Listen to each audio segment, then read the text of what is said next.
नमस्कार दोस्तों। कपड़े खोलकर नहाती हैं, उसके जीवन में इसका क्या असर पड़ता है मित्रों? इस वीडियो में एक कहानी के जरिए आपको बताया जाएगा। साथ ही यह वीडियो आपको बहुत अच्छी जानकारी और सीख देकर जाएगी। तो चलिए मित्रों, आपका कीमती समय बर्बाद ना करते हुए सीधे कहानी पर ही पहुंचते हैं मित्रों। एक समय विष्णु भगवान लक्ष्मी माता के साथ हरिद्वार में घूम रहे थे। लक्ष्मी माता ने देखा कि समस्त मनुष्य गंगा में नहा नहा कर हर हर गंगे कहते चले जा रहे हैं। प्रिय दर्शकों, अगर आप यह कहानी सुन रहे हैं तो पूरा सुनिए, क्योंकि आधा अधूरा ज्ञान कभी किसी के लिए सही नहीं होता। इसके अलावा माता लक्ष्मी, जो भी भक्त इस वीडियो को लाइक करें और चैनल को सब्सक्राइब करके कमेंट में जाइए जय माता लक्ष्मी लिखें। उनके घर में धन की कभी कोई कमी ना रहे, उनका घर हमेशा धन से भरा रहे।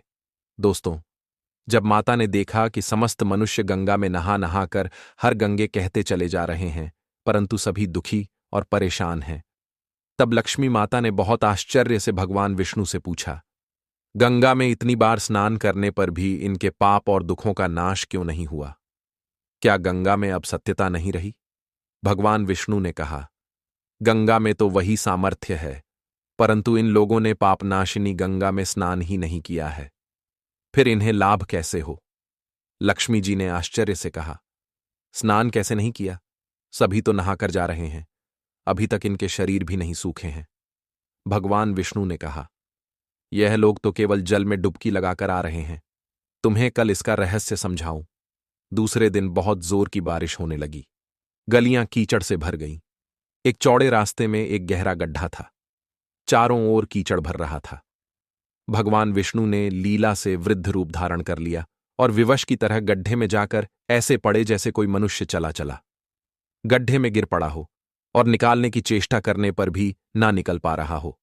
लक्ष्मी जी को उन्होंने यह समझाकर गड्ढे के पास बैठा दिया कि देखो, तुम लोगों को सुना सुनाकर यूं पुकारती रहो कि मेरे वृद्ध पति अकस्मात में गिर पड़े हैं, कोई पुण्य आत्मा इन्हें निकालकर इनके प्राण बचाए और हम असहाय की सहायता करें।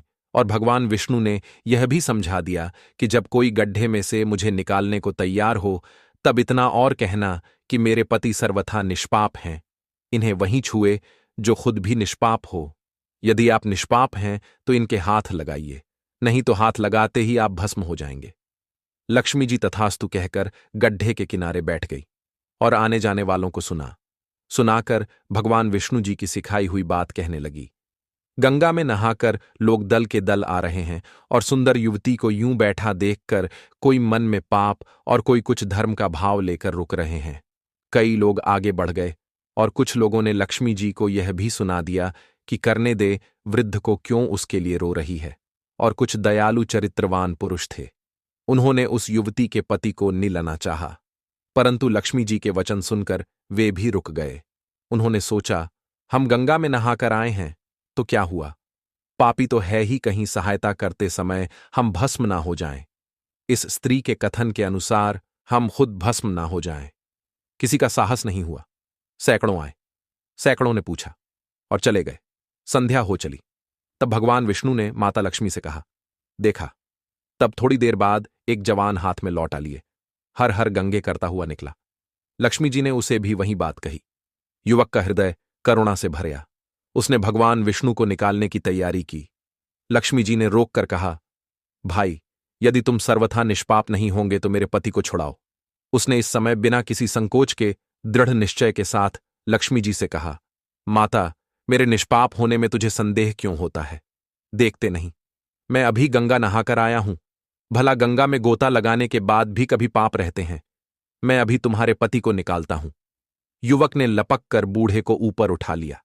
भगवान विष्णु और लक्ष्मी ने उसे अधिकारी समझकर अपना असली स्वरूप प्रकट कर उसे दर्शन देकर कृतार्थ किया। भगवान विष्णु जी ने माता लक्ष्मी से कहा, इतने सारे लोगों में से इस एक ने गंगा स्नान किया है। इसी दृष्टांत के अनुसार जो लोग बिना श्रद्धा और विश्वास के केवल दम के लिए गंगा स्नान करते हैं, उन्हें वास्तविक फल नहीं मिलता। परंतु इसका यह मतलब नहीं कि गंगा स्नान व्यर्थ जाता है। गंगा स्नान का बहुत पुण्य भी है। इसके बाद भगवान विष्णु जी ने माता लक्ष्मी जी से कहा, अब मैं आपको वह 12 बातें बताता हूं। जो भी मनुष्य इन 12 बातों को नहा